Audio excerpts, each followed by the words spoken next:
আল্লাহ শ্রেষ্ঠ আইডিয়াল তার হাবিবরে আমার নবী বানাইছেন। আমার কিসমত কত উজালা হল। ঘরে ঘরে সিরত কিতাব পড়ো, সিরত পড়ো। যে জীবনের সুন্দর করতে হইলে ইবাদত দ্বারা নিসবত কায়েম হইব, আর সৌন্দর্য আইতে হইলে আখলাক দ্বারা সৌন্দর্য হইব। আমার রাসূলুল্লাহ ফরমায়, তোমরা ফাল্লারে সবচেয়ে বেশি বাড়ি করে দিব তোমরা উত্তম চরিত্র। সুতরাং চরিত্র বানাইতে হইলে লাকাদ কানা লাকুম ফি রাসূলিল্লাহি উসওয়াতুন হাসানাহ। পৃথিবী জুড়ে যদি কেউ আইডিয়াল বানাইতে চায়, কায়নাতের মাঝে আল্লাহ এক আইডিয়াল দিয়েছেন মুহাম্মদুর রাসূলুল্লাহ সাল্লাল্লাহু আলাইহি ওয়াসাল্লাম।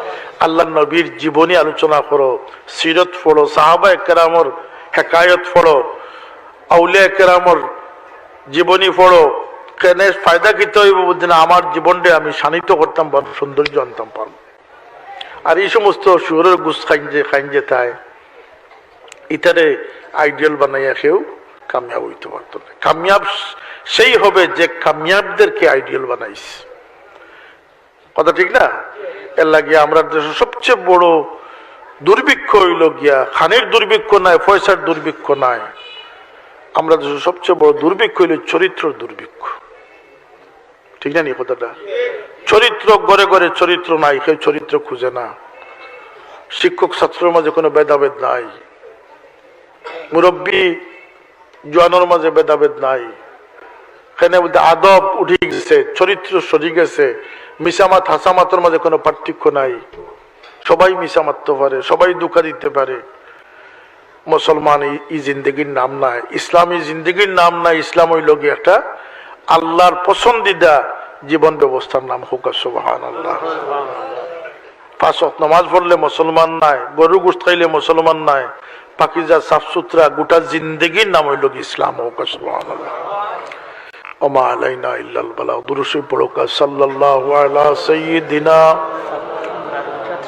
ওয়া মাওলানা মুহাম্মদ ওয়া আলা আলিহি। বাচ্চাইন তোর কতটুকু মঙ্গল কামি। এর লাগি তো শোনা যায় যে বাচ্চাইনতে মা বাপরে জলিল করে, এমনকি হাতটাকে মা বাপরে মারি দিছিল, ঘটনা আছে। বাংলাদেশ মুসলমান সন্তানরা বিদ্যা মারে, 100 বছর উপরে মারে, ফল দিয়েও কার চকি দিয়েও বইয়া নিয়ে নর্দমাত ফেলাই দিস। যে দেশ এটা কেনে বলতে, এটা এক কইল কি হারাম খানির প্রভাব। মানে হারাম খাওয়াইয়া বাচ্চারে হারাম বানাইস। কথা ঠিক না? এটা 2 নম্বর। মা বাবার প্রত্যাশা কিতা? মা বাবার প্রত্যাশা সন্তানের প্রতি যে আমার এগু খেত বলদ হইতো, বলদামি করতো, রুজি করি খাওয়াইতো, ভালো মেধা হবে, ভালো চাকরি হবে। ম্যাক্সিমাম মা বাবার উদ্দেশ্য হইল গিয়া ভালো মেধা, ভালো রেজাল্ট, ভালো চাকরি। মা বাবার যদি এইটুকু নিষ্মনা চিন্তা হয়, তাহলে সন্তান ভালো হবে কিভাবে?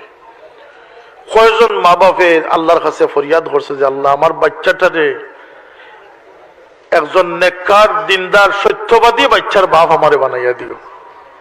এর চেয়ে বড় সৌভাগ্য আর কি হতে পারে যে আমি এক দিনদার সত্যবাদী ছেলের বাপ। আজকাল এই প্রত্যাশা নাই।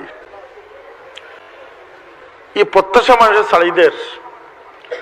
আল্লাহর প্রত্যাশা কি তা আমরার প্রতি? এক্সপেকটেশন কি? আমরা চেহারা ছবিরে সুন্দর করা, আমরা ব্যাংক ব্যালেন্সের উপরে আল্লাহর প্রত্যাশা। আমাদের না রাসূলুল্লাহ ফরমায়, ইন্নাল্লাহা লা ইয়ানজুরু ইলা সুওয়ারিকুম। তোমরা চেহারার সৌন্দর্যের ভাই আল্লাহ চাই না, ওয়ালাকিন না ওয়া আমালিকুম আমওয়ালিকুম। তোমরা সম্পদ ভাই আল্লাহ কাউকে আল্লাহ চাই না। ওয়ালাকিন ইয়ানজুরু ইলা কুলুবিকুম ওয়া আমালিকুম। আল্লাহ দেখো তোমরা আমল রে এবং তোমরা অন্তরটাকে আল্লাহ পাক দেখতে আছে। আমরা নিজেরা দুনিয়াতে আইছি না, আল্লাহ আমরা ফাটাইছে। আর যাইমো আমরা ইচ্ছায় দরখাস্ত দিয়া যাইমনি না, দরখাস্ত দিয়ে থাকতাম পারবো।